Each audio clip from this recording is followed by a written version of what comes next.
Question 15. Read the source given below and answer any 4 out of the following questions. Once the opposite charges have been placed on either side of the parallel plate capacitor, जैसे plus यहाँ minus यहाँ, the charges can be used to do work by allowing them to move towards each other through a circuit. ऐसे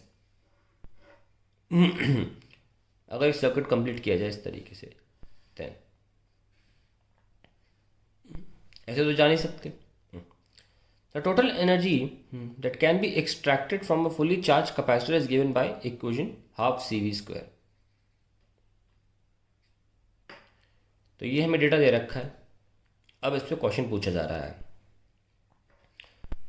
Amount of energy stored in a capacitor of 5 microfarad when it is charged to potential of difference of 250.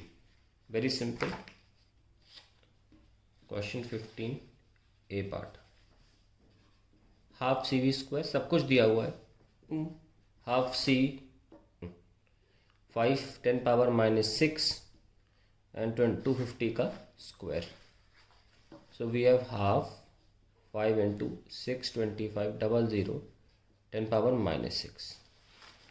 So we have 625 into 5 is 3125 00 by 2 into 10 power minus 6. 15625 3,12,000 1,56,000 0 10 power minus 6. So you have got 1 2 3 4 5 6 0.15625 joule. That is the answer. ये answer आ गया आपका A. So A का first.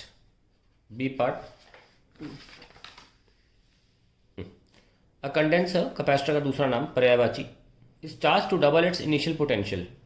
The energy stored becomes x times, where x is charged to double its potential. तो आप देख सकते हैं कि half C V square formula यानी कि u proportional to v square. तो पोटेंशियल डबल कर देंगे. अगर v डबल्ड देन u हो जाएगी 4 टाइम्स. ठीक हो गया. Now find the charge on the capacitor as shown in the circuit. ये सर्किट है. यहाँ चार्ज को हमको बताना है कितना है. सो यहाँ पे पोटेंशियल निकाल लीजिए और उससे Q बराबर CV से आंसर आ जाएगा. यहाँ पे करंट नहीं जाएगा, ध्यान रखिएगा. बस यहाँ पोटेंशियल निकाल लीजिए आप. जितना 10 में पोटेंशियल है उतना यहाँ पे भी होगा. ठीक है. तो 10 और 20 का जोड़ा है. पोटेंशियल निकाल लेते हैं 10 में कितना है.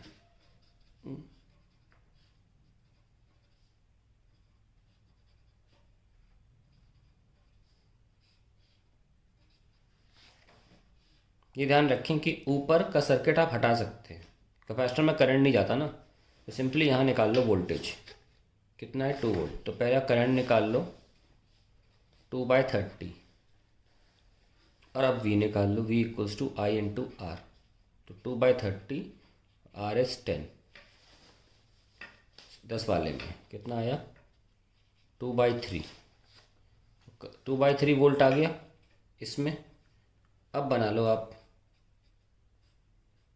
तो 2/3 वोल्ट है तो चार्ज कितना होगा C इंटू वी, वे capacitance is 6 into 2/3 for micro coulomb. ये आंसर आ गया. Fourth, the capacitance is circuit component that opposes the change in the circuit current voltage impedance none of these. Capacitance जो होता है वो वोल्टेज को बदलने से रोकता है, तो we can call it voltage, क्योंकि करंट तो वो ब्लॉक कर देगा ना. और हम यहाँ पे बात जो कर रहे हैं इस सर्किट को लेकर या कैपेसिटर सर्किट को लेकर, यहाँ डीसी की बात करें तो इम्पीडेंस का सवाल ही नहीं उठता. So answer is voltage. It opposes the change in the circuit voltage. तो इसको यहीं से मार्क कर ले, इसमें लिखने के लिए तो है नहीं. Fourth, in a region of constant potential, electric field is uniform, electric field is 0, there can be no charge inside this region, both B and C. देखिए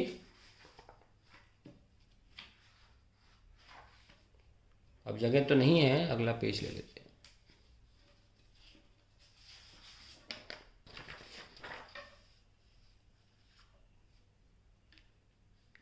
फोर्थ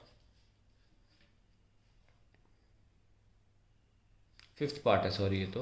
हाँ, so in a region of constant potential, एक equation आपने सुनी होगी, minus का d V by d r. तो अगर v constant हो जाएगा तो e क्या हो गया, ज़ीरो। ठीक है, तो हमारा बी पार्ट तो आ गया, इलेक्ट्रिक फील्ड इज ज़ीरो, सही है।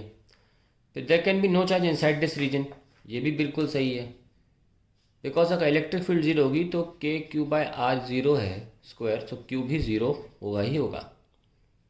ठीक है, सो अगर कोई रीजन ले लें हम इसको, मान लीजिए कोई रीजन ले लिया, कंडक्टर के अंदर ही चले जाओ, वहीं तो होता है ऐसा, कंडक्टर के अंदर हर जगह पोटेंशियल सेम होती है। वो इसीलिए होती है क्योंकि चार्ज अंदर नहीं होता, इलेक्ट्रिक फील्ड अंदर ज़ीरो होती है। तो answer B and C both है।